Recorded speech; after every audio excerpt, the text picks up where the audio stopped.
Hello, everybody. Welcome to today's episode of Pro Democracy Pod. We have two very special guests, both excellent journalists. I guess Jeb is also an academic and recently more of an activist. Jeb shut down the second speech that George W. Bush gave in Los Angeles. What was it, last week or the week before? Following Mike Preisner's disruption. So the two speeches that George W. Bush was set to give both got disrupted by anti-war activists, anti-war voices. So we're thrilled to have Jeb on. We also have Kevin Gosztola. Am I saying your last name correctly? Yeah, you are. Perfect. All right. So we have Kevin. Kevin is he's the editor of Shadowproof. You're the editor? Is that right? Founder? Yes, I am. How do you? What are your journalistic pronouns? Yeah, I don't have them. Well, I actually do have them in my profile. They are, and I also curate the Dissenter newsletter, which has all these updates on WikiLeaks and the prosecution against Assange. Yeah, so Kevin is one of the best journalists that are like always covering the Julian Assange case, and we're so thankful for him for doing that. So recently, Yahoo News, Michael Isikoff and some other journalists, I think Michael Isikoff is the one that everyone's familiar with, put out this very long investigation into the CIA black operations campaign, the plotting behind it against WikiLeaks founder Julian Assange. However, El País, the Spanish newspaper, had covered a bit of it, and Max Blumenthal at the Gray Zone had also covered it. So I want to start off by asking you, Kevin, what did we know and what did we just learn this week? Yeah, so I do think that this Yahoo News report adds quite a bit of information and detail to our understanding about the CIA's war on WikiLeaks. But like Max, as well as people over at El País and many of the attorneys that are part of the Assange legal team, it's been clear for several years that there was a war on WikiLeaks by the CIA. I put together a piece that I ran on my page at medium.com called The CIA's War on WikiLeaks. It just had a narrative. And it started with the way that CIA Director Mike Pompeo, in his first public remarks, singled out WikiLeaks as a non-state hostile intelligence agency. And I noted, this was something I wrote back in October of 2019. This was after he was indicted, arrested, expelled from the Ecuador embassy. He was in jail at that time. I noted that the Vault 7 materials, when they were published, that was the catalyst that led the CIA to basically decide, we have to do something. We have to retaliate and seek revenge against Assange. And it turns out that that's exactly what happened within the agency. And from El País's reporting and from some of the proceedings in the extradition case, we know that UC Global, this private security company in Spain, was contracted to provide security at the Ecuador embassy. And while they were there, they were also working on behalf of the CIA. Although I will say, before this report, a lot of journalists would just say U.S. intelligence. So this seems to be like our first confirmation that the CIA is the alphabet agency that was working with UC Global. And the Yahoo report would seem to confirm that the audio and the video feeds were being passed along from the embassy to the CIA so that they could use whatever they were collecting to further their operations targeting members of WikiLeaks. Now, you say Max Blumenthal at the Gray Zone, who I know has been someone you've done some work with. He's a good friend of ours. He did an excellent report documenting the role of Sheldon Adelson before he croaked, and the Las Vegas Sands front operation that was basically providing cover for the CIA in order to engage in this collaboration with UC Global. So he was in on the spying operation through David Morales, the director of UC Global, who's actually facing a criminal case in Spain right now. But David Morales made trips to Las Vegas to work with these security people within Las Vegas Sands, who if I'm vaguely recalling Max's story, there's some connections to Israeli military or Israeli security people, which adds another dimension. And this stuff doesn't really make it into the Yahoo News story because there's a different component to what's being reported here. The new material in the Yahoo News report focuses on the internal discussions that were reportedly happening within the Trump administration. And according to Aaron Mate's interview that he just posted for Pushback, Zach Dorfman was actually the lead reporter for Yahoo News. Michael Isikoff was in on it. He's notable because as of late, because he had done a lot of anti-Trump administration reporting that furthered Russiagate conspiracies, a lot of which he's backed away from. And then Sean Naylor also worked with him on this report. And it was sourced to over 30 plus former intelligence officials, former Trump administration officials who were part of these discussions or observed these discussions or knew that these were taking place, where Mike Pompeo basically said that they were going to redefine what WikiLeaks was as a hostile entity. But then what's really important is these very detailed, the sources gave very detailed information about the offensive operations that they would take against WikiLeaks, things like trying to sabotage their digital infrastructure, stealing their electronic devices, pitting people against each other, planting false damaging information. Some of these tactics are obviously ones that the CIA has employed throughout the last decades of their existence as an agency. But the fact that these were authorized against WikiLeaks, I can't say that there had been confirmation up to this point. And then the idea that rendition operation was considered for bringing Julian Assange to the U.S. and to do it without an indictment. I mean, they were planning to kidnap or abduct him before the Justice Department even indicted him. And of course, then we have the fact that sketches of plans for bringing, for assassinating Assange were put together. So I'll end there, but the idea that Mike Pompeo was so obsessed with revenge against Julian Assange that they had these assassination plots. They had conversations about whether they could get the legal authority to carry all of these extrajudicial operations out against Assange, who's a journalist, and then eventually the Justice Department, according to the story, were just so appalled and frightened about what the CIA might do next that in the end, it led them to actually charge him much sooner than they were planning, which suggests that there was improper political pressure. I mean, all of this just confirms the political nature of this case, which it's actually really good for Julian Assange's case in the High Court of Justice in the UK, because there's a whole lot that the legal team can argue now with some of this evidence. Yeah. I mean, sorry.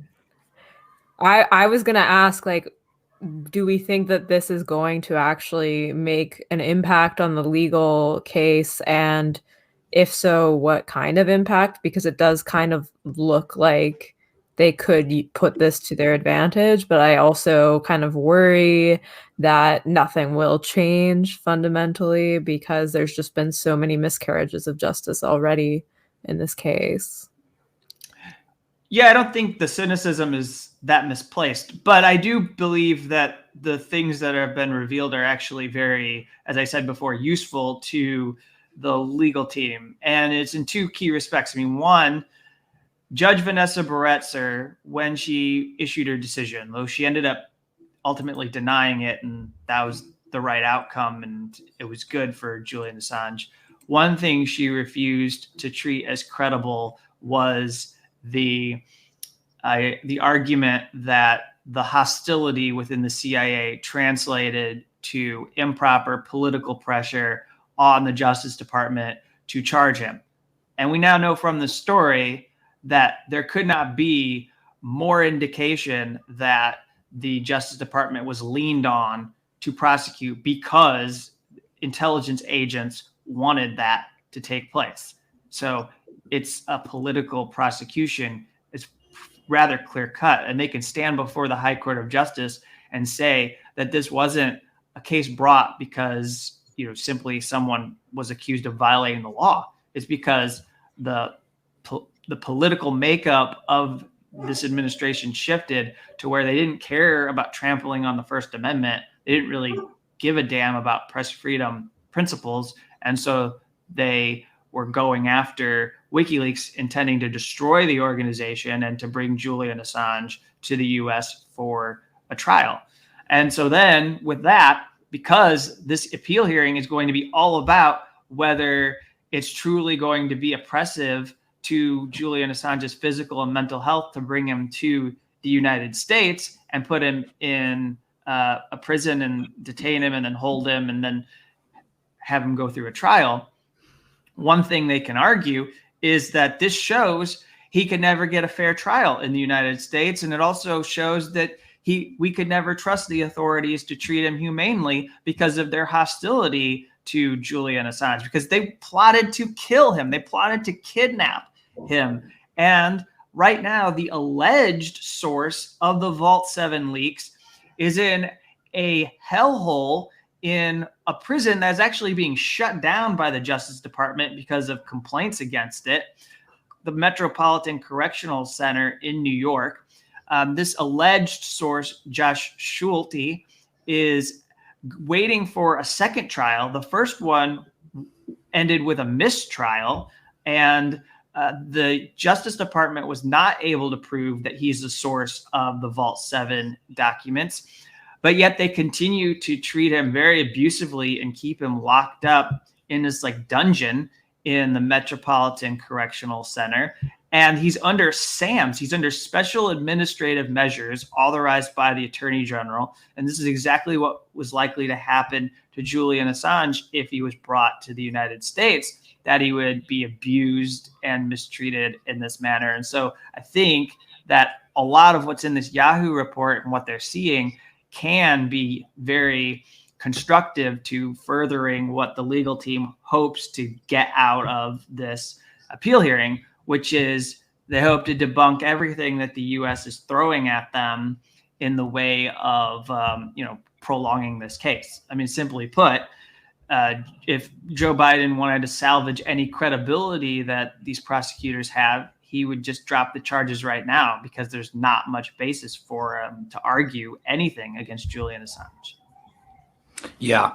So I want to ask you, Kevin, I have a question for you, and then we'll give Jeb a chance to comment on the Assange case.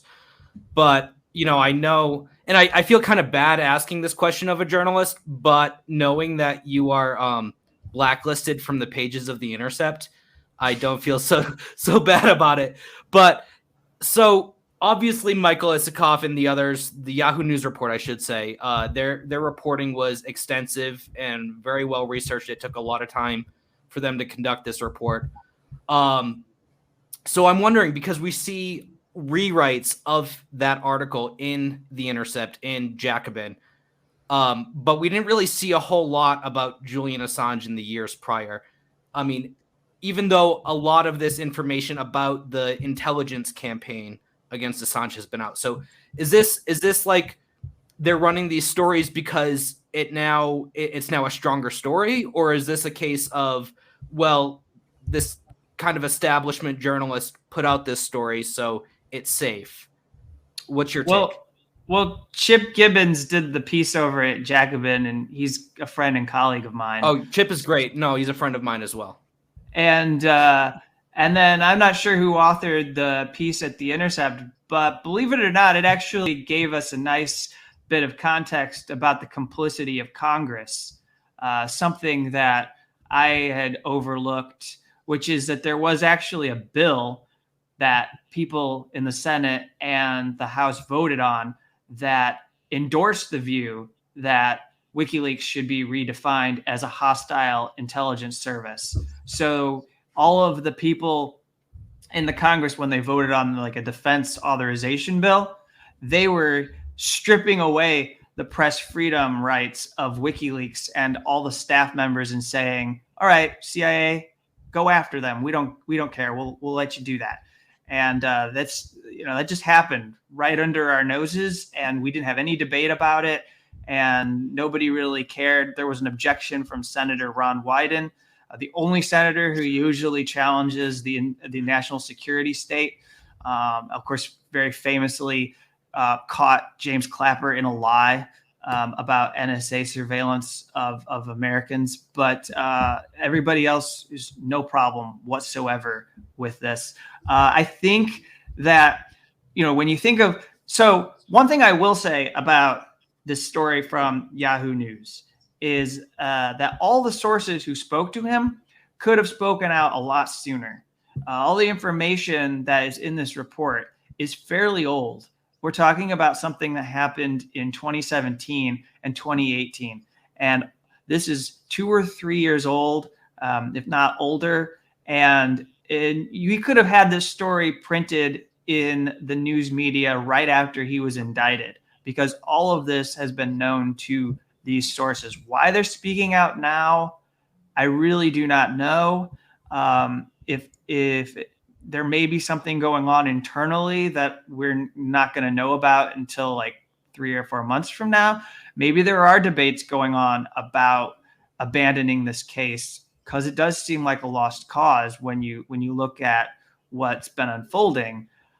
But I'm really disappointed that there haven't been more establishment journalists who have been willing to dig into this the way that, well, if you didn't get the documents from El País, then you didn't do anything on this, and you haven't been pursuing the truth about the corruption in this case against Julian Assange. So you haven't asked key questions about what the CIA was doing to attack journalists, in addition to Assange, who went and visited him. I mean, they had their electronics stolen. People tried to steal batteries from cell phones who were working for UC Global. I mean, there's all kinds of shit that was really awful. And then the FBI now, we know, had this informant named Siggy Durdarson, who's a pathological liar, a sociopath, and a pedophile who is just a severely mentally ill person, but just not even a credible source of information. However, they're using him to form a part of the basis of their computer crime offense against Julian Assange right now. And we know it's all built around a lie. And then the FBI stole privileged materials. They stole an entire archive from Julian Assange that he had in the Ecuador embassy.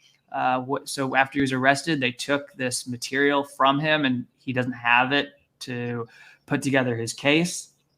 They have confidential health data, medical data from him that they confiscated as well.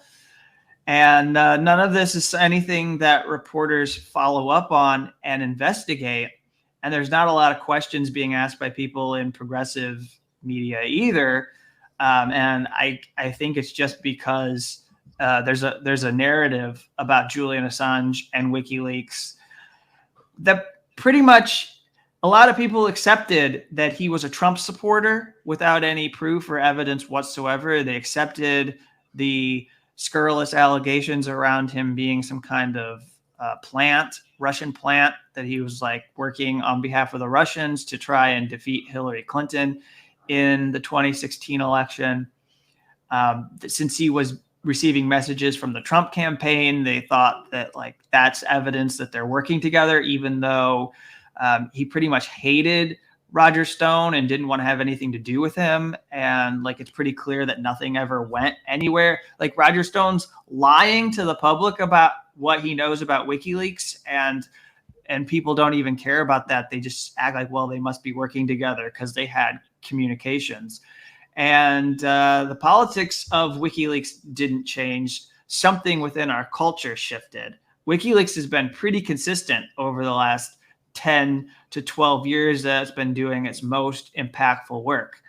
It's the people around it that have changed. The politics, as the pendulum swings between a Democratic president and Republican president, continue to create these contradictions and dilemmas that we've all been dealing with. Obviously, like, we see them. And I think this is where Jeb might want to get in, because like when we talk about war, the war on terrorism, we talk about Afghanistan war, the Iraq war, the drone program, the kill lists that are there for the drone warfare. When we talk about the war on whistleblowers, when we dig through mass surveillance programs, we know that like all of this, as it's been exposed and detailed in the media, we've seen politics become really bizarre, where sometimes Democrats are opposed to it, sometimes they're not. Sometimes Republicans surprise us and they're against it, but sometimes they're not if they don't want to be on the bad side of Donald Trump. And that's what Julian Assange has had to deal with, and why he doesn't really have any allies, because of the tribalism, the political tribalism in the US, that in the end, most everyone is still an imperialist and they don't really care about democracy. Yeah, I can. Okay, can you hear me? Yeah. Yeah, I just wanted to, before really I say anything, well, thanks for having us on the show. But I really wanted to, I've never met or spoken to Kevin before in person. So I just wanted to really sincerely thank him for all the work that he's done. His day-to-day reports on the court, you know, when you were there in the UK, I was reading those every day. And I think just for like his history, the documentation that you've provided, I mean, it's like, I view it as, you know, one of, if not the most important story, like of our generation. And I you know, my hat's off to you for all the work that you've done. Well, thank you, Jeff. Yeah, sure. And and I've sort of had a front row seat to it in 2000. It was 2010 or 2011. I was given access to, or I was able to read a number of the Cablegate cables on Haiti before they were opened up, you know, when they were trying to go through them and research them, and Cablegate, before I guess the Guardian leaked. Was it the Guardian that leaked some information eventually? David Lee posted the password in that fucking idiot. He put the password as the like chapter title just because he thought it would be cool. And then an encrypted file was completely lost. And so is he an editor for The Guardian, or? Well, he's retired now, but he was an editor at The Guardian. Yeah, and he should have been.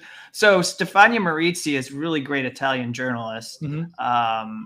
She had a statement that she entered into the record for the extradition hearing, which if you go find, it's really good. It has a really good takedown of how they're truly responsible for everything that Julian Assange is being blamed for when it comes to those cables, and how confidential human sources and informants and activists working with the State Department and other agencies were vulnerable because of what he did. I mean, all these journalists. Yeah.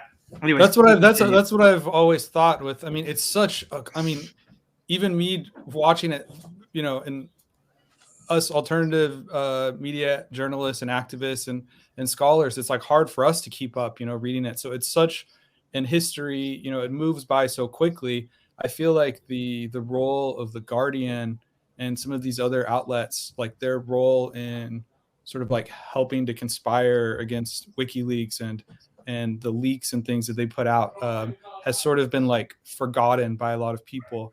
And I think when the history is written, that's real important that's in there. But so yeah, I published a book in 2012 with a monthly review that looked at paramilitary violence in Haiti before and after the 2004 coup against Jean-Bertrand Aristide. And in 2005, I filed like 20 Freedom of Information Act requests with the U.S. State Department for their cables between the U.S. Embassy and the State Department headquarters in Washington, D.C. And at the time, the FOIA officers told me it was like one of the biggest FOIA requests they'd ever had. And because I had like tons of terms and all these years I was looking at. And I ended up getting the cables in around 2010.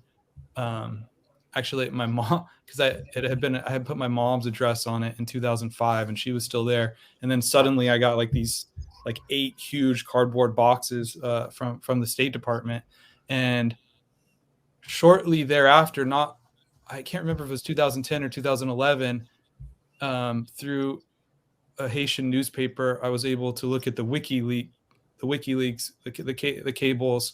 And it was so amazing because the cables they had on Haiti were I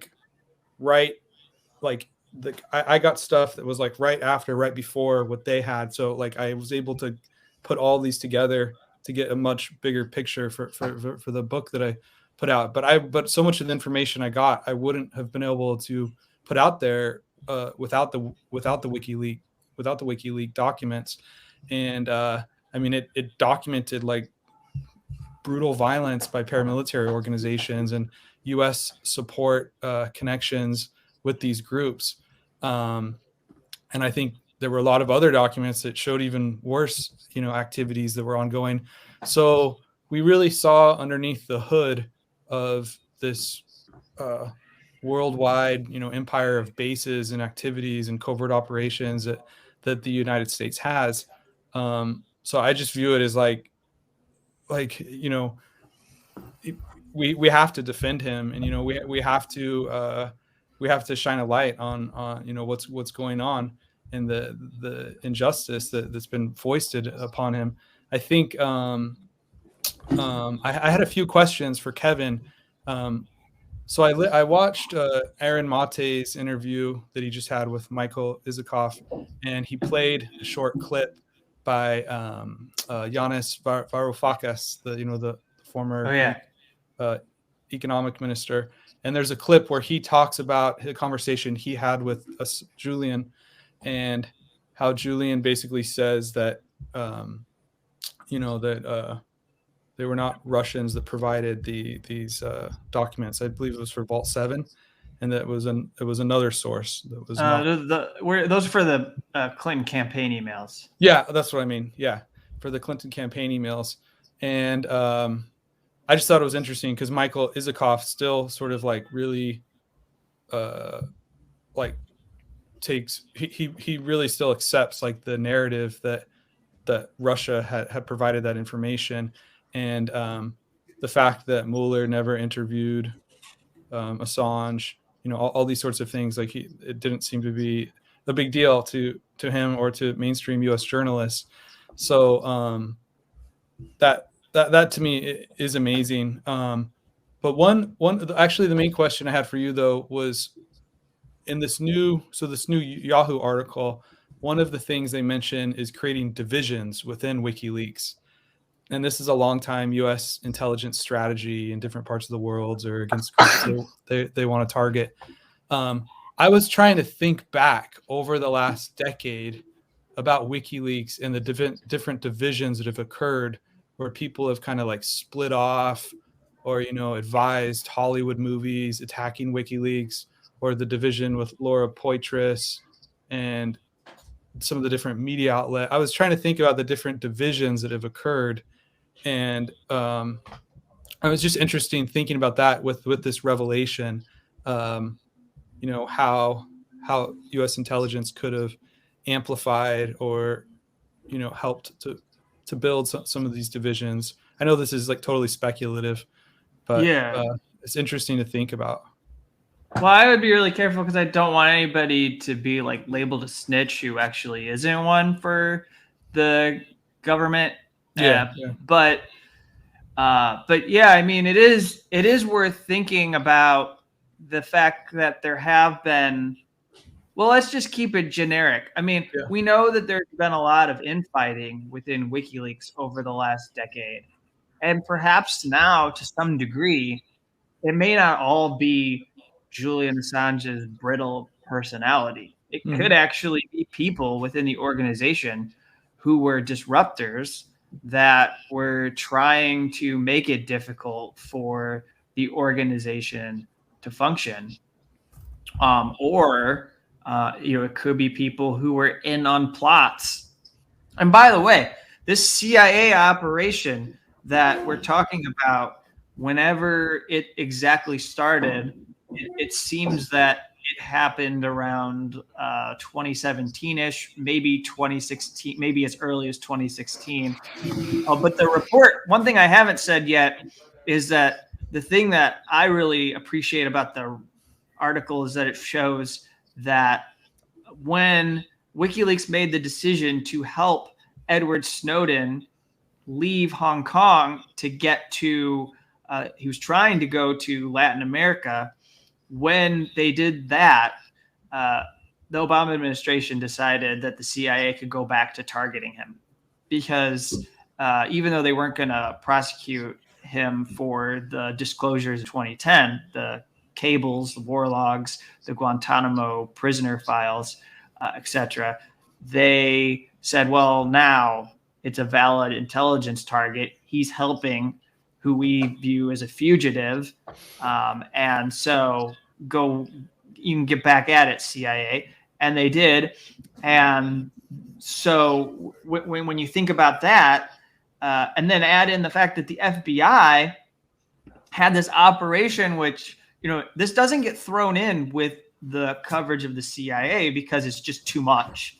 I mean, you can barely keep track of the CIA narrative. What if we throw in the FBI narrative? Then that gets really hard to handle. But it's worth trying to juggle the two at the same time because the FBI basically destroyed the private intelligence firm Stratfor when they were seeking to entrap Julian Assange and so that they could have a case against him because they had Sabu and they had other people who were hackers that they got to work for them. And they were targeting this firm as like sort of like a honeypot for the hoping that Julian Assange would do something to where they could then, have a charge to stick to him. And they basically sacrificed a firm of amateur hack private security types so that they could further their war on WikiLeaks. I didn't realize that the Stratfor leaks came out of. So you're saying that they came out of people that were working with the FBI? Well, I'm saying that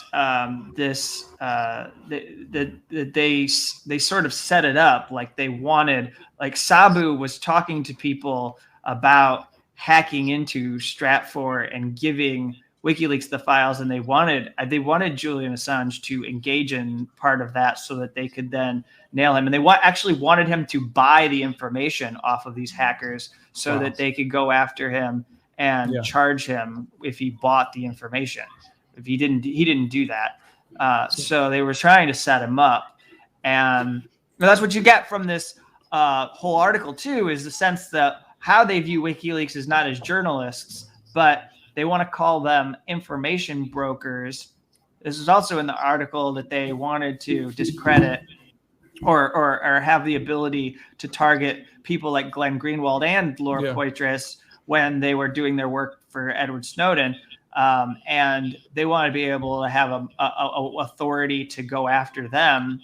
And so that was the way they defined them, as information brokers. And they truly believe that Julian Assange and WikiLeaks, or they want to believe it, I don't know if they actually do or not, but in order to justify what they're doing, they want to treat them as people who are selling secrets. And that's not how they work. I mean, it seems like this. It seems like this would be sort of like the tip of the iceberg, though, of what we know. Because when they say that they're targeting this group for divisions and they see them as a hostile enemy intelligence network, I mean, they could be like things to just I'm not even saying like people in the organization are purposely trying to destroy it or that they're infiltrators or whatever. I'm saying that in these intelligence agencies could be trying to do things to create stress in these people's lives financial problems. I mean, they could have been targeting them in different ways that would create sort of eventually kind of create fissures and rifts in the or like we don't even know. I mean, if we look at past intelligence operations that we know about, like COINTELPRO and other things, there was targeting, family relationships, all sorts of things. So I just wanted to say that maybe it's just the tip of the iceberg, what we know.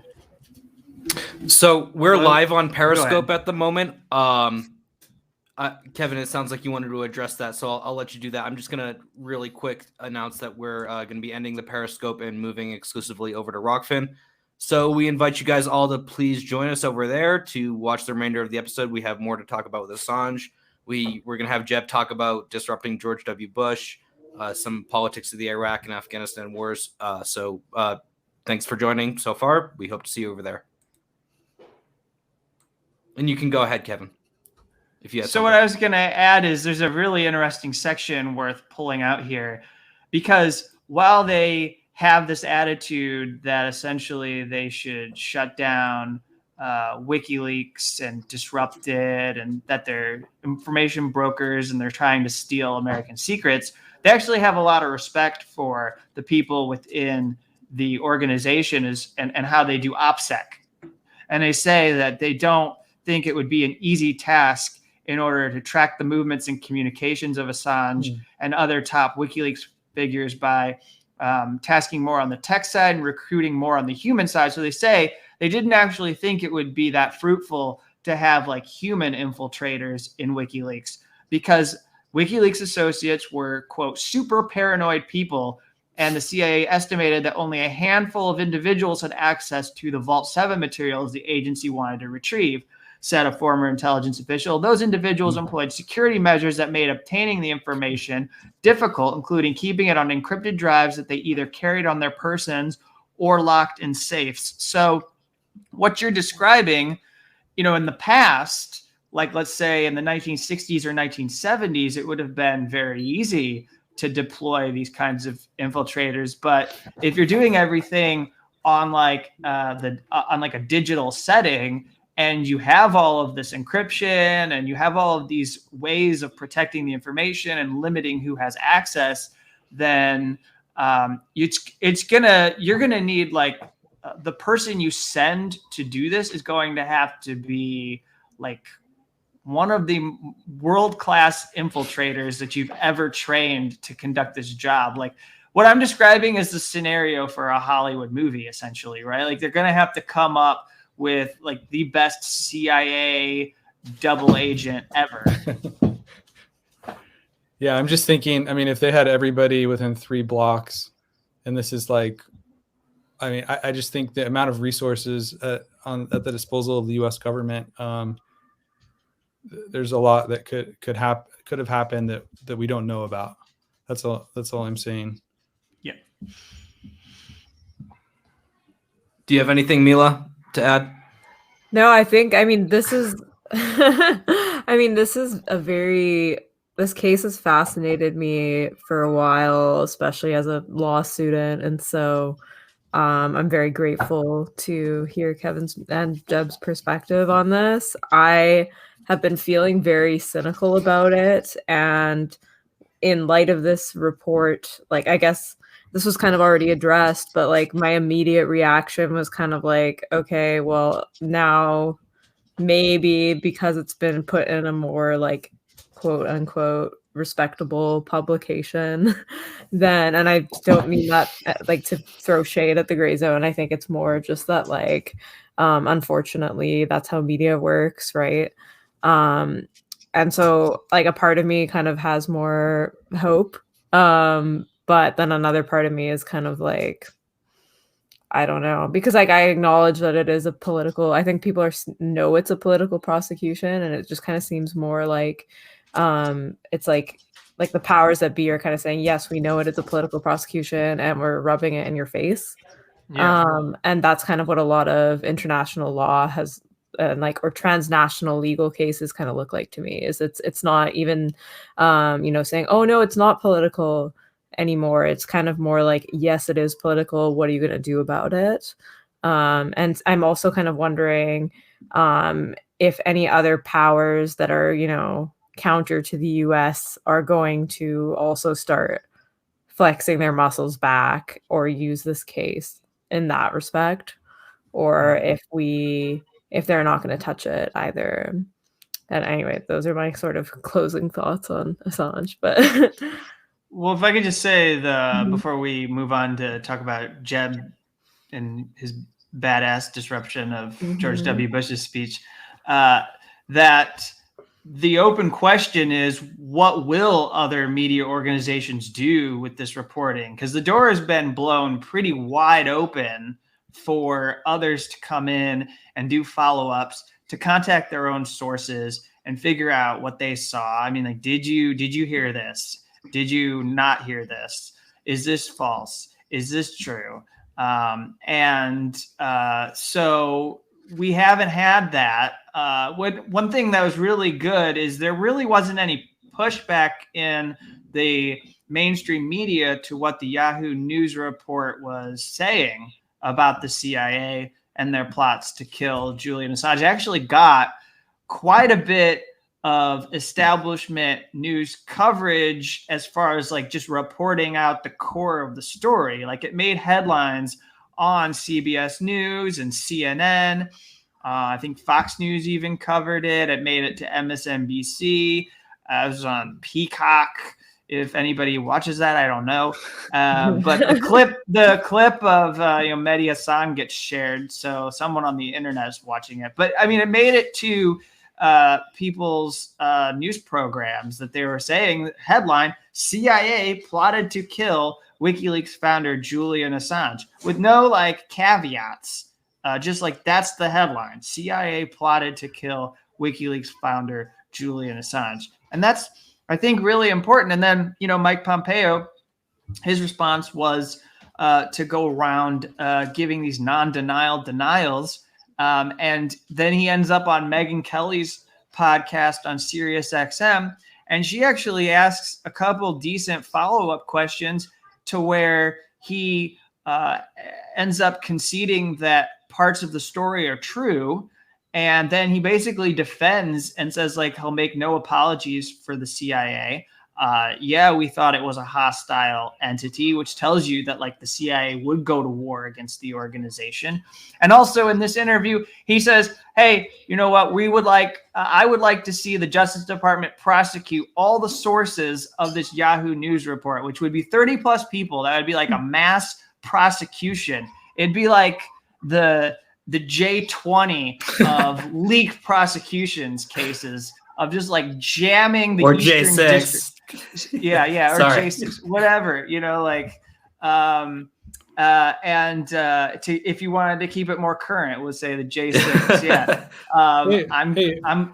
I just want to be a little even-handed. I mean, I was arrested with the J20 protesters, but I think that for all the lack of sympathy in the mainstream media that we experienced at the time, I think it's 10 times worse now with the J6 people. So, I do try to keep it even-handed. But continue. I'm sorry. But he's calling for massive leak prosecutions, as he's acting like, oh no, I didn't engage in this. I wasn't obsessed with Assange. I didn't go home and wake up the next day thinking about like, when are we going to finally nail the bastard? Like, obviously, you have just confirmed that this is all true, because as Ben Weisner, say what you will about the ACLU, but this is someone I trust on this, who's been really reliable. He said, look, the government does not prosecute people for leaks if they are lying or spreading false information. Only if they are spreading credible, classified information will they then turn around and try and prosecute you for leaks.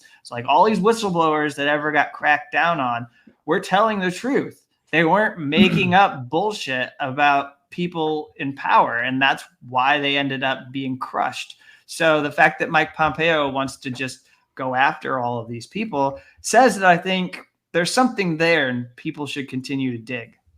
And it seems like he also kind of has an incentive to, as we get closer to the next federal election, like there's speculation that he might run for president. And I kind of wonder as well if he thinks doing this kind of prosecution or acting tough on people who are, you know, even like sympathetic to Assange is going to help him gain or work against him. Or work against him. I hope it would work against him.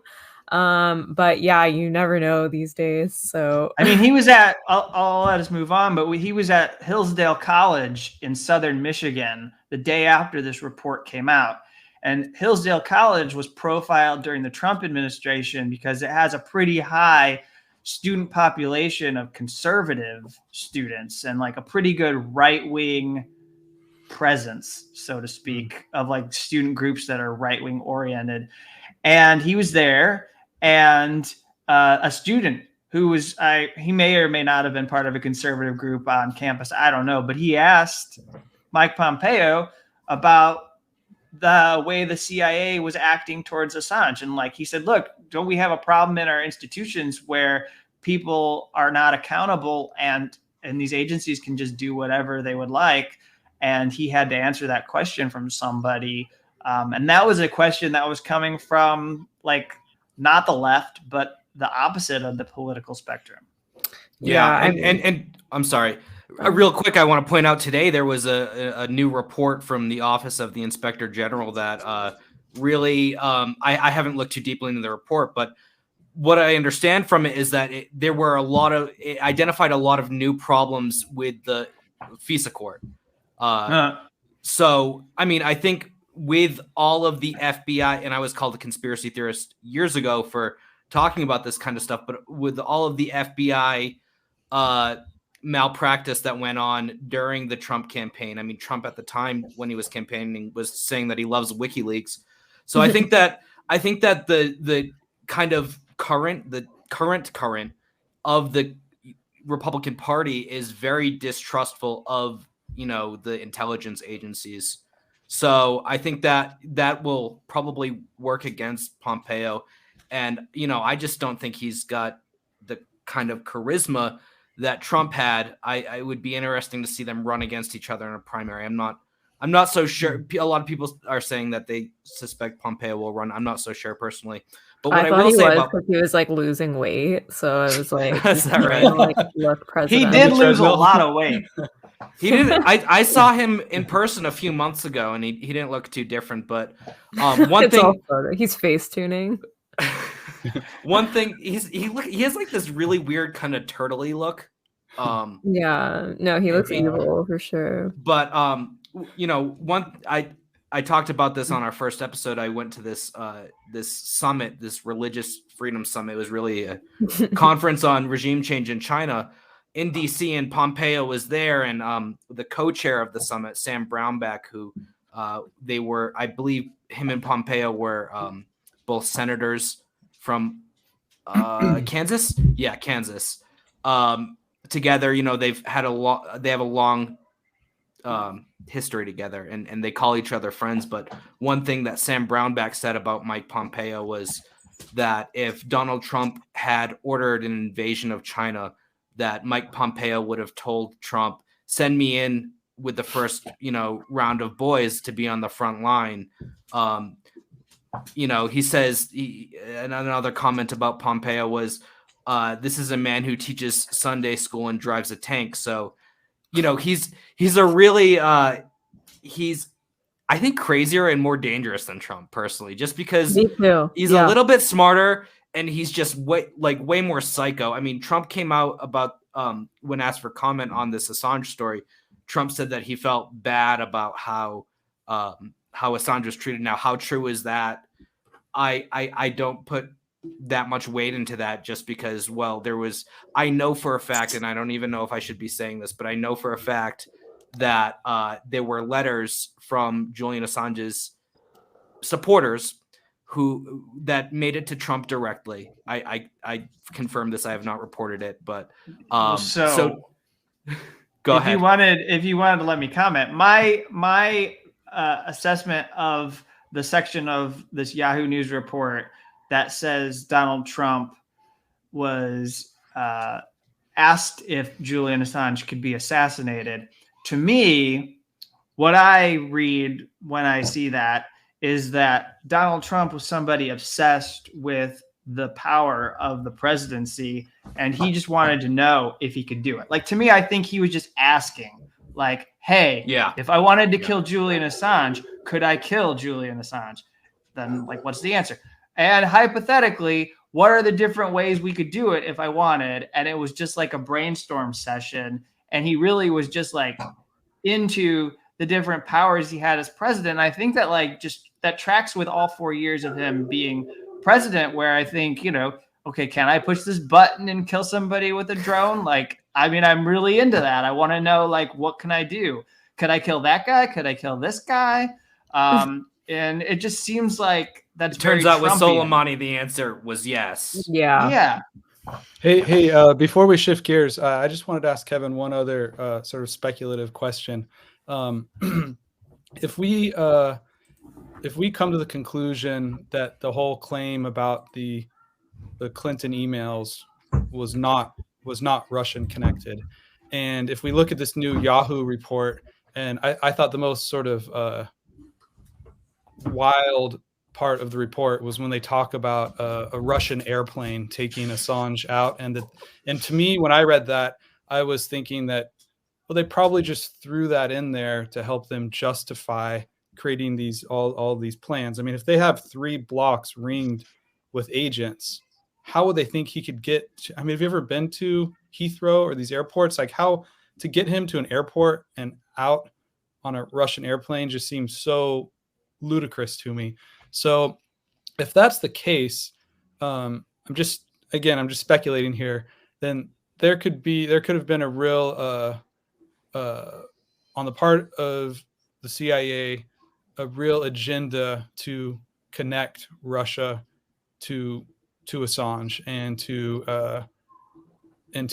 really demonize them in that way. I know Assange had a show on RT briefly, so obviously there was communication, but it seems to me with the whole Russiagate phenomena that would have really fit into national security talking points to go after WikiLeaks to make it look like it was a Russian op. Well, if you're making a list of like the top 50 reasons why the CIA should be abolished, I think that part of the article where they talk about a shootout on the streets of London might be one of the things you put in your top 50 somewhere. I don't know. It's for another day to figure out exactly where you would rank it. But I would imagine the fact that you have real people who were supposed to take as sane individuals talking about how they're going to shoot at cars, explode a plane tire, or whatever they're going to be doing. And apparently they even seriously asked the British representatives or these British officials if they would shoot the tires for them so that it would not come out that Americans were the ones that did the shooting, which is like the psychopathy there is off the charts of what we're talking about here. And so I think that like it's almost hard to believe like it could have been a cover story to justify other things. So here's what's really important is the CIA actually had no evidence. And this is in the Yahoo News report. So this isn't me. I'm citing a part of the report, even though like I could say this on my own and make my own arguments. But I feel like it's really good that establishment journalists here printed that the CIA could not prove that WikiLeaks was directly receiving documents from the Russian government. And so what did they do? They came up with this whole business about labeling it a hostile entity. So typically they might have just said, oh, they're working for the Russians, let's go after them. But they had to come up with this other way to do it. So a lot of this Russian talk is really just for I'll use Aaron's term, the Blue Anon crowd. I mean, it's just for this cult. But really, and like what's interesting about the story is that I think on one hand, it's okay. But on the other hand, because we've been so inundated with a lot of falsehoods and conspiratorial crap. I think it's really unfortunate that this team of reporters didn't put in the counterpoints from the actual truth from the Assange legal team, because you've got all of this stuff in there about how agents think it's probable. They think that Russia might spirit him out of the country. They think that he might be whisked off to the Ecuador embassy in Moscow. Well, did you ask the legal team if this is what the plan was? Because they'll tell you that that's not how it was going to go down. Amal Clooney was part of the Assange legal team. This is, George Clooney's wife. And the plan was to make him like a technology minister and give him diplomatic immunity, and they wouldn't have to go to any other country. They didn't need Russia's help. They would get him out of the embassy by having him leave with diplomatic passport or something like that. And that's what the CIA was freaked out over, is that they had come up with a way to leave the embassy, but they didn't need Russia to do any of this at all. That's just a bunch of like blue and nonsense. What really bothered me about Aaron Mate and Isakov's interview, not Aaron Mate, of course, but Isakov, I was gonna be like, wow. was how he said, look, I'm not trying to say whether or not the Russians had a plan to exfiltrate Assange from the embassy. What I am reporting and what I have confirmed is that the CIA believed that. And it's like, okay, how do you know that they believed that? How do you know that wasn't an excuse of theirs? Do you have like some kind of mind reader technology? But then more importantly, it's the job of journalists to put on objectively what's true. So you quote them and then you say, but we looked into it and that was never going to happen. Or they said that, even they say they believe would be better than we can confirm they believed, because you just can't. So leaving that issue at that. And again, might as well go 3 for 3. I want to thank you, Kevin, for this. When you reported on the Assange trial, I've been up all night, not able to sleep until I start seeing your tweets. So, I mean, that's true. It's a really troubling case, and it gets to, I think, a lot of people that do investigative reporting. It hits us pretty hard. So thank you for that. Jeb, moving over to your story, where was George W. Bush speaking? What was he talking about? And what motivated you to go and shut down that conversation?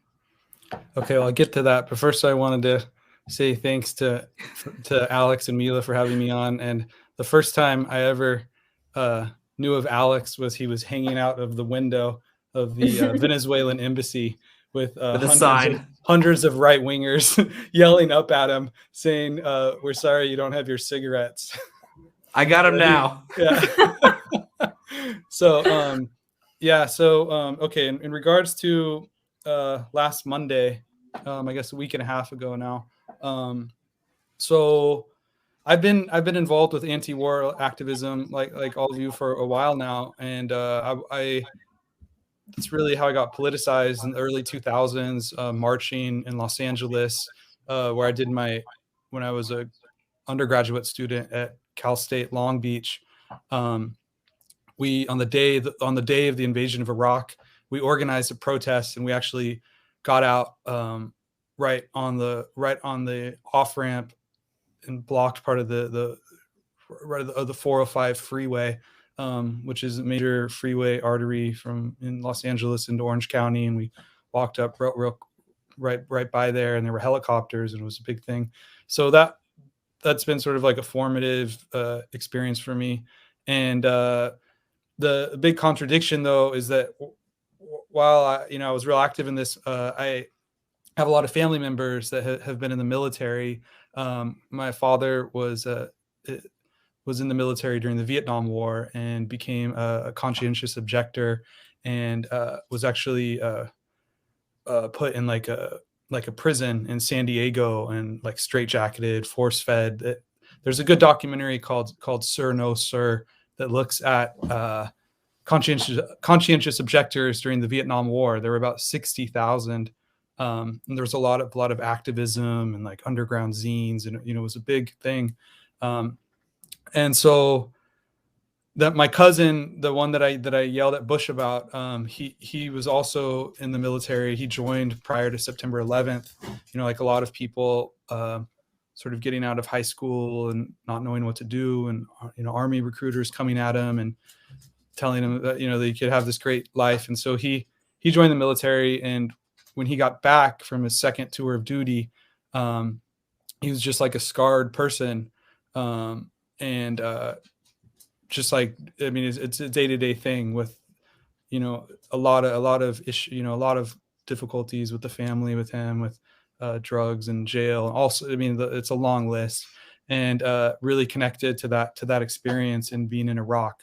And even before that, in Kosovo, he had a kid that was shot in front of him that they were feeding candy to, and a soldier dropped their carbine, and it shot through the stomach of a child. And that was in Kosovo. So it was much worse in Iraq. And so with that sort of family and political experience, I felt, when I saw that Bush was coming to talk, that he was doing this, what I call the West Coast warmonger tour, where he gave a talk in LA and in Long Beach, where I'm living right now. And he's, you guys see it. He's being rehabilitated in the liberal media on MSNBC, and that sort of bipartisan foreign policy blob, that has really glued onto him. And so he gave a talk in LA on what was that night? The night before, let's see, today's the 30th. Yeah, he gave a talk in LA on September 19th, and Mike Preisner, who was an officer in Iraq, and had a number of friends that have died after the war, went through a lot of PTSD and all the baggage that comes with that. And so he disrupted that talk. And I had actually never met him before. It wasn't like a thing we planned together. I bought my tickets a few weeks before. So I went to that event on Monday, on the 20th. And it was at one of these kind of big orchestra type gather, like if you've ever been to like an opera, or, it's like one of these huge, fits about 3,000 people. And I bought a ticket. His video, if you watch it, is really, really powerful. And he had the video of him. He was kind of near the aisle, so they pulled him out. I was more up front, towards the middle, so you could hear my voice on their microphone with that video clip that you've seen of Bush responding. And I just said I wanted to make it personal, because I thought that was a way that the audience would actually listen to me if I started off with that this is like this is like wrecking families. And I said to him, your war has destroyed my cousin's life, or the life of my cousin. And then I said, you created a nightmare for my family. And the whole audience was sort of like, oh. And then, but about 15 or 20% of the audience started booing pretty quickly. This wasn't like a GOP event, or it wasn't a MAGA type event, where you're going to have these big muscle heads choking you out. So it was more of like a sort of a New York Times bestseller, elite sort of readers, and CNN, sort of like wealthy CNN viewers. And so yeah, a lot of people listened, and you can play the clip, but about the million dead Iraqis, tens of thousands of dead Americans. I mentioned the white phosphorus on Fallujah. There was just so many other things. I didn't say anything about Afghanistan or Assange, or I would have liked to say something about the coup in Haiti, which the country is still like reverberates up through the situation today, the instability and the just the austerity and wrecking of its sovereignty. So I was really pissed off. I was listening to some loud punk rock music before I went in. I was really angry, and so I drank a lot of coffee. And then after the event, the event organizers came yelling like fuck you, like really loud. They were super angry when the private security and a few people in the audience sort of like pushed me out. And I was just briefly detained for about 45 minutes. They threatened to tase me, which sucked. I didn't want to get tased. But then they put me in this little like kind of box in this armored car where I had to like fold into, a small ball. It was pretty uncomfortable, but anyways, not important. It's tiny in the big scheme of things. But I think the point though that I take away from it is there were so many people, even amongst the police. Like I had one cop say like he sympathized with me. Another one said that thank you for exercising your constitutional rights. One of the private security guards winked at me and gave me my phone back. And there was a lot of people in the audience that were like, weren't booing, like probably like the vast majority. And there was a big protest in front. There was about 50 or 60 people that protested. So I think a lot of different tactics have to be used to like embarrass these people and make them fearful again. Like Nixon was scared of the anti-war movement. And I think this is important to stop future, future wars. The issue I see though is that they're moving to these economic wars. Mm-hmm. That's their real modus operandi for the future. Yeah. Well, sanctions are mimicking what wars have done in the past. But I think it's very good what you're doing because, I look at the Bush administration, not just him, but there are other people who are involved in really, really heinous, disgusting crimes, just to put it quite bluntly, and are not only are they not, prosecuted legally, but they're celebrated. Even like I remember when I was, looking at law schools, and I saw like John Yoo is at Berkeley. And you see like all of these people who are like, again, they're not just rehabilitated, but they're doing well. They're making good money. They are celebrated and honored by the media, by even so-called progressives. And like, what other options are there at people's disposal at this point? If they can't be legally prosecuted, then yes, we do have to make the rest of their lives, difficult, or at least make it so that they're not going to be publicly honored anymore. So I think what you did is really important. I think it's meaningful to a lot of people. I saw that it even made Arabic language news. And I think, that's very important. I know just like growing up, like that was my first exposure to politics was, just going to family dinners and hearing everyone talk about how Bush is like the devil. And everybody kind of has that I think a lot of people, like you said, have that intuition, or they intuitively know that this is messed up, that it's frankly like it's morally abhorrent. Yeah, I think also like you were saying, that the outpouring, I mean, there was like 1 million views on the Arabic BBC YouTube video. And I've never like, I've been writing as an academic, doing a little bit of journalist work here and there. And I've never had like, just like the amount of messages I got of people just like writing me, and a lot of people thanking, but I get these messages from people, my family, my cousin died in Iraq from, U.S. artillery strike, or just like all these stories about people. A woman wrote me an email about her husband coming back from the war and the PTSD and how happy she is that Bush got confronted. So that was like, I had been kind of actually depressed because I've been dealing with, working out things with my cousin a lot lately. And so after getting all those messages, it was like, it's been really nice. No, it's great. I showed it to my family too, and they all loved it. But so you're just getting like wide scale. I think everyone from the Middle East is very pleased with you. Pretty much everyone loved it except for MSNBC. Yeah, they didn't show it though. Yeah. No, I know, but I can picture them like seeing like this guy he's supporting democracy. How dare you? Did you see Mehdi? I was surprised that Mehdi Hassan tweeted it out. Yeah, and some other people tweeted it out that I was sort of shocked by. I'm like, wow, they would never tweet out anything that anything else you did. Yeah.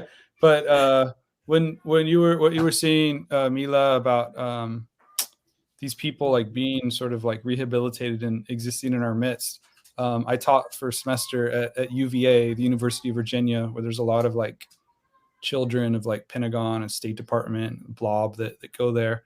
And where I was working, I just worked there for one semester, but there was like down down the hall, or like real close to the building next to where I was working, that guy John Negroponte was there for a few years, and he was like, I believe he was the architect of the ethnic cleansing in the Honduras, the indigenous highlands in Honduras. I mean, these are like, this guy's like, I mean, this is like one of those like Nazis that escaped to Argentina, you know, that they like, you know, this guy's Well, what you're saying actually, like I'm taking a class in international criminal law right now, and we were talking about how Joseph Mengele like lived out his last few days like on the beach in Brazil, and like everyone felt like it was a huge miscarriage of justice. And you know, similarly, we were talking about Bush, and my professor had made this point, you know, like you kill one person, you go to jail, you kill a million, and it's like you get invited to Geneva peace talks, or and in Bush's case, you just get completely celebrated. And I think that the whole reason why a lot of like, I mean, I do think international law has had nefarious origins, but I do think as well that a lot of people are drawn to or want something to happen with Bush is because we all know, like deep inside, I'm sure even the Republicans and who support him or the Democrats that support him know deep inside that like he is responsible for something that is extremely heinous and like something that, you know, in a just world would be prosecuted. And it is ironic too to see someone like, you know, Assange in jail and see, or in like, you know, and see. That's why I really like the idea of having both of you on, just to kind of showcase the, you know, disgusting dichotomy at play here, where people like Julian Assange, who expose war crimes, are in Belmarsh prison awaiting potential extradition to the U.S., and people like George W. Bush, who's responsible for the deaths of millions of people, are getting huge amounts of money and speaking fees and warm receptions among the, you know, political elite of California. Kevin, you want to add anything? Well, I would like to hear from Jeb, because I've been saying this entire week that what really is the most stunning part of the Yahoo News report is not the specific details of conversations about plotting to assassinate Julian Assange or trying to kidnap him. It's that while they're doing this, they're looking for a legal authority to carry it out.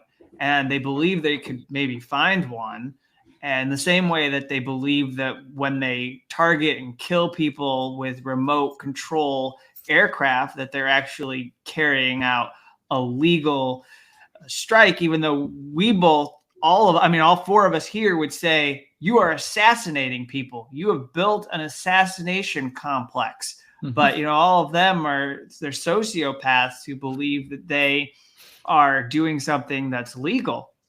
And so you look at this and you think about the last 20 years. I mean, we all just, you know, September has been this reflection on 20 years since the September 11th attacks and everything that was transformed by the post 9/11 culture, the security culture, as well as the war on terror culture. And there's been impunity for torture. The CIA, nothing happened to anybody. You mentioned John Yoo, who infamously had that conversation at a university about whether it would be legal to step on a child's testicles in order to like stop a terrorist attack. And he said, yeah, if that, like he said, like it might be, or something. He didn't say no. It wasn't. It was really like heinous. And so there's been no accountability because Barack Obama made it his position, the core of his first 1 to 2 years as president was that they were going to move forward without looking backward. And then the rot just continues from there. They developed the targeted assassination program with drones.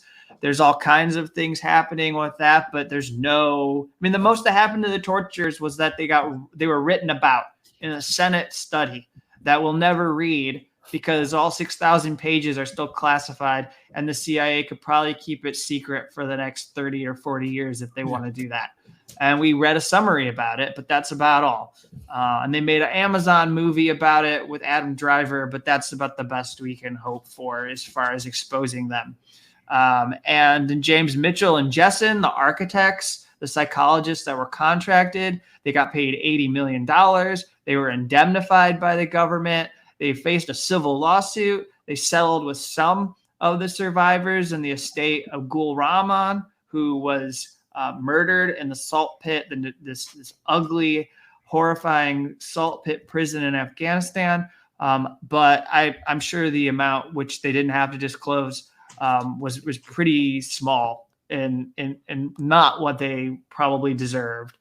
And so all of this moral rot at the center of our government continues to grow to where now they're having actual conversations, it seems, with people seriously on how they can take out hostile people they believe are enemies of the CIA, like Julian Assange. That's where it's going. I mean, you didn't hold him accountable for torture. You don't hold him accountable for drones. Where does it go next?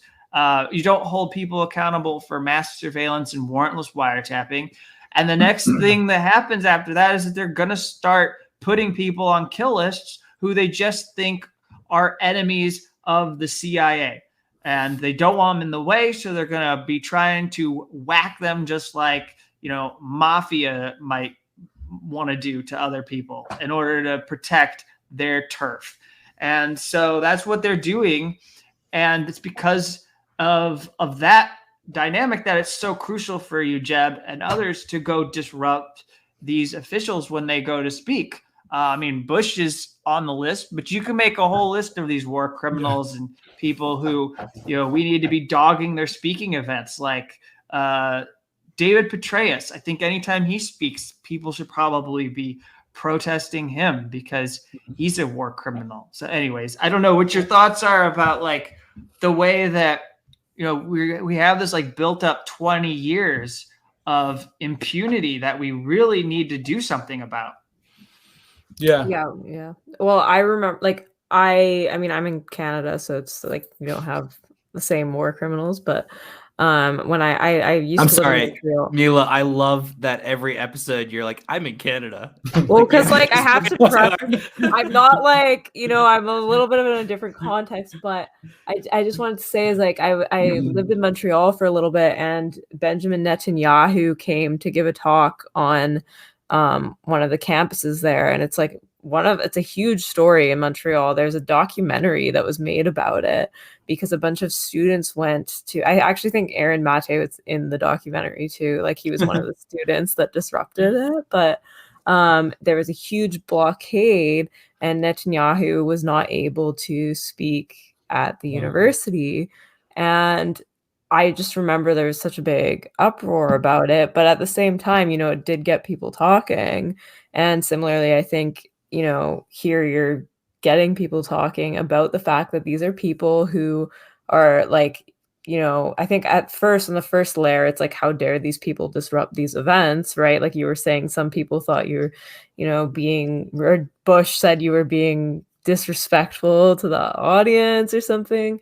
And similarly, there was a lot of discourse here about how, these college students, they're being disrespectful. They don't want to hear other opinions, blah, blah, blah.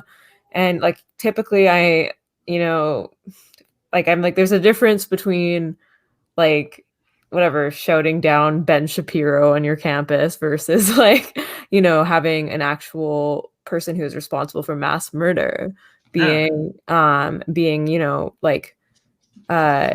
like I said, celebrated, because essentially these people come to these places and they're honored. They're not just they're not expressing their opinions, which like we already know what they are. They're just being, held up. They're being paid a ton of money, and I've seen very similar discourse that I saw with the Netanyahu thing, over with what's happening with you and Mike, except now this is like years later. I'm seeing actually a lot more support for what happened with you and Mike, and so I'm kind of like, maybe people are starting to see the light, or maybe everyone's just getting really fed up because we're just starting to see how time and time again these war criminals are never getting prosecuted, and they never do unless they're like African. Like if you look at the history of the ICC, yeah. So anyway, good on you.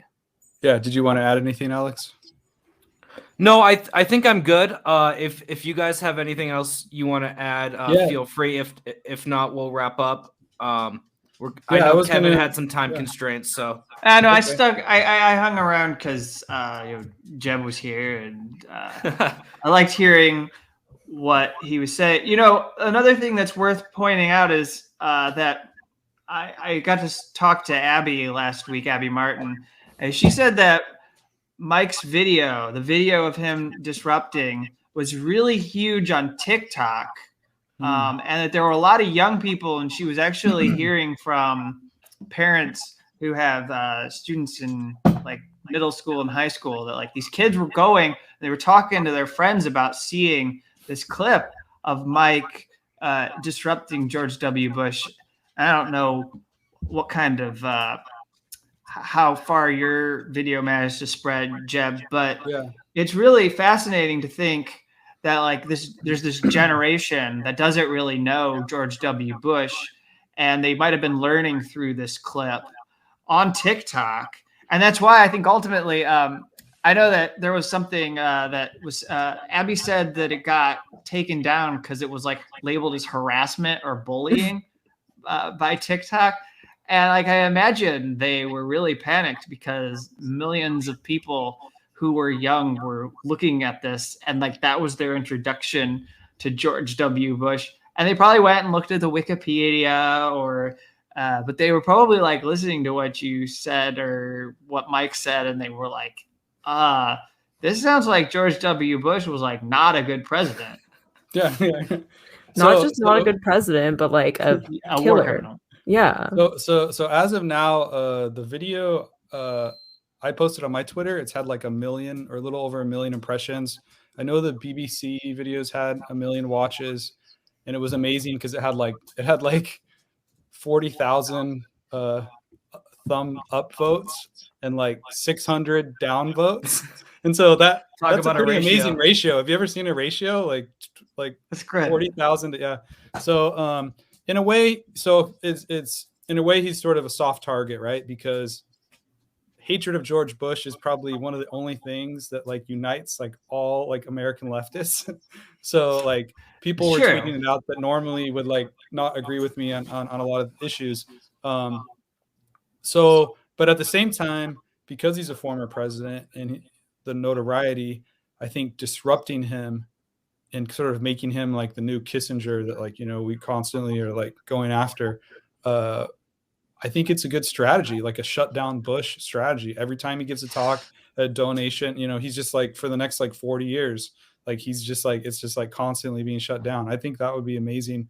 There's even been talk by some people about like starting some sort of group to raise money to pay for people if, to like have it coordinated, to shut down his talks wherever he goes.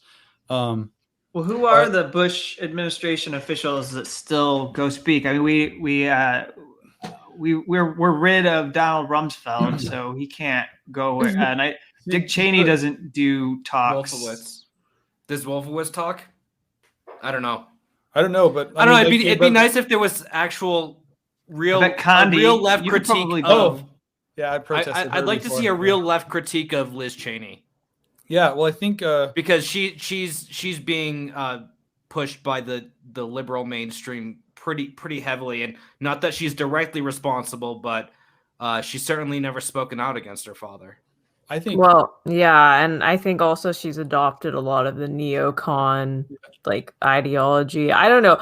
I think when we say left too, I'm not really sure what we mean, and we've talked about this on the show before as well. But like the American left, like I don't even know who they are because they seem very fragmented. A lot of them seem sympathetic to the Democratic Party, and the Democratic Party is completely sympathetic to these neocons who they tried, and like Biden's from that era. Biden is a neocon. They partnered up with neocons and with Bush to beat Trump. So I'm not really sure.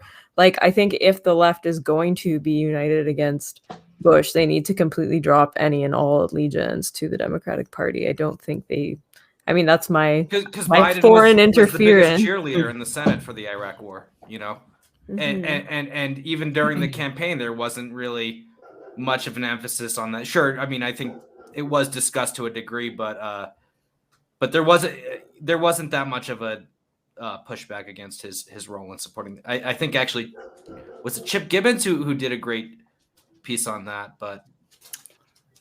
Well, Branko's done some pretty good stuff for Jacobin, really calling out the Biden love fest that has existed among the progressive left. Branko Marcetic. But yeah, I'm not just here to boost the Jacobin magazine. I'm not a subscriber.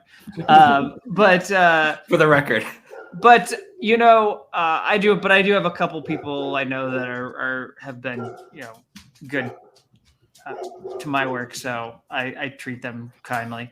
But it is interesting though, because we had the withdrawal of U.S. military forces from Afghanistan, and George W. Bush was someone who was against it. He was in the press saying this is not something that should be happening, and it's a really sad day for America. And it was a really odd moment because it was things that the Biden administration managed to do that collided with things that the Trump administration were doing, led to this bizarre perfect storm where forces were actually leaving that I didn't actually believe were going to exit Afghanistan by September 11th. I actually believed that 9/11 was going to be this excuse to keep troops in the country for maybe another year and maybe another decade. If we didn't leave now, we were going to stay for another 5 or 10 years. And it was just a really odd time. And when you see what was going on in response, it was that to me is why George W. Bush is so dangerous, because it's he still has this mainstream support for things that he did. And he's still a lot of apologia against him or for him, and people talk in ways that really excuse his record. And so they'll go and ask him, and they'll let him say the thing he's been saying all along about Afghanistan war. And then they'll turn it against Biden. And even though Biden, this is the liberal media establishment, even though Biden's their guy, they're using George W. Bush to criticize the thing that's happening to end a war. Yeah. And that's really something that we should consider more deeply. But go ahead. I think it gets to the crisis of legitimacy that they're facing. That I saw a report out from one of those Pentagon think tanks last year where they were talking about war weariness amongst the American public is really high, and it's something that they're worried about. And I think that the fact that they have to go back and rehabilitate and utilize Bush, with Afghanistan collapsing and all of this, it's a sign, I think, of the weakness, of the system that we live in. But I think it's very important what Kevin was saying about the Patriot Act and the way in which laws, the legal system is being used against Assange and for impunity for other people. I'm getting okay now. But I think while this sort of present moment and this last 10, 20 years that we've seen this sort of special emergency situation that elites have sort of like used to carry out these wars without declaring wars, and all these proxy campaigns like in Syria with Timber Sycamore and all these things. We also have to see this as part of the longue durée of the big project of American exceptionalism and empire, back through the Cold War and the military industrial complex. And this is like this is a project that's been going on for a long time. This impunity. So we're sort of living under the like latest sort of phase of that. And I think, like Kevin was saying, we should all these different figures, we should be disrupting their speeches, and I agree with that. I think we have to be creative in different tactics that we use, and where you can get, like Abby was telling Kevin, where you can get young people, get their attention. I'm teaching right now at UCLA, and the last few courses I went to, I had students coming up to me like before or after class, and they were saying like, did you disrupt Bush? What? They were like kind of like didn't want to say it loud, or they were like like it's sort of like the rumor. I didn't talk about it. I didn't want to bring it into class or anything. But it was interesting how, I didn't even say anything, but students had found out about it just through TikTok or Instagram or whatever.